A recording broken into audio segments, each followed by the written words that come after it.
Ladies and gentlemen, this is it. It's the big one. Welcome to the final of the Betfred.com World Snooker Championship.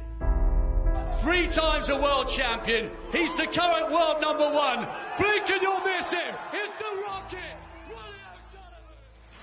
Snooker isn't one of the most physical sports, and yet many people believe once players head towards 40, they're no longer capable of producing the quality that saw them get to the top, irrespective of how much they practice. But do the big names in the sport agree? Yeah, I think so. I think there's no reason. I mean, you don't really relate snooker with a fitness sport. 40-year-old, they definitely could win it, but I think people that say people over 35 can't win nothing is nonsense. Absolute nonsense. As a player gets older, it becomes much harder to remain at the top of the game. But if Ronnie Sullivan enters a World Championship, he's installed, probably rightly in some people's eyes, as the favourite to win it. So there you go. He's turning 40.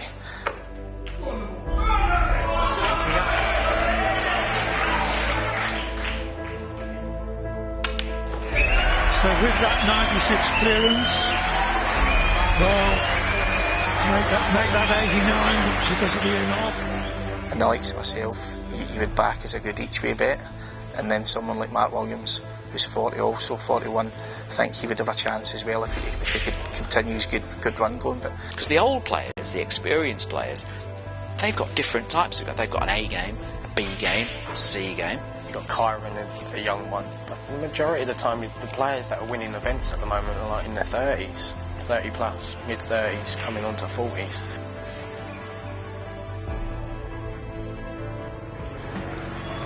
John Higgins.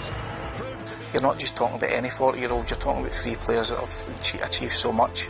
So you just got to look at like the people that are winning tournaments still now. You've got John Higgins, he's 40 odd. Stuart Bingham, he's what, 65.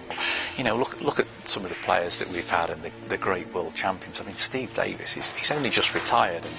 But let's look at Peter Ebdon here at the UK Championship. Peter Ebdon, one of the strongest players I've ever seen mentally. He will just battle and battle and battle because he believes that he can still win. And do you know what?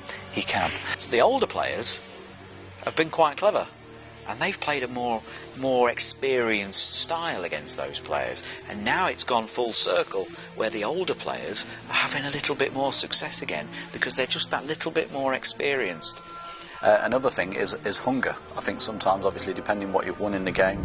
I mean, I don't really take anybody for granted, whether they're a household name or whether they're not. I just go out there, focus on my own game, give it 100%, and hopefully that's good enough.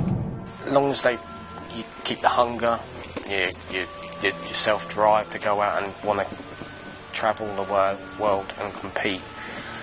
If your hunger's not there no more and you're not enjoying the game no more, then I think obviously that is the time when you probably think to yourself, right, I need to start thinking of doing something different, because the time you stop enjoying it is a time to probably hang your cue up. Is it a sport where people will burn out? Then I think possibly yes, but a lot of that is also it's perhaps just that mental strength that they're losing. Perhaps their lives have become more comfortable later. Perhaps they're not as hungry as the young player that's just arrived on tour. So many reasons affect many players, and you know, we're proud to say we're a sport that we've seen great players stand the test of time.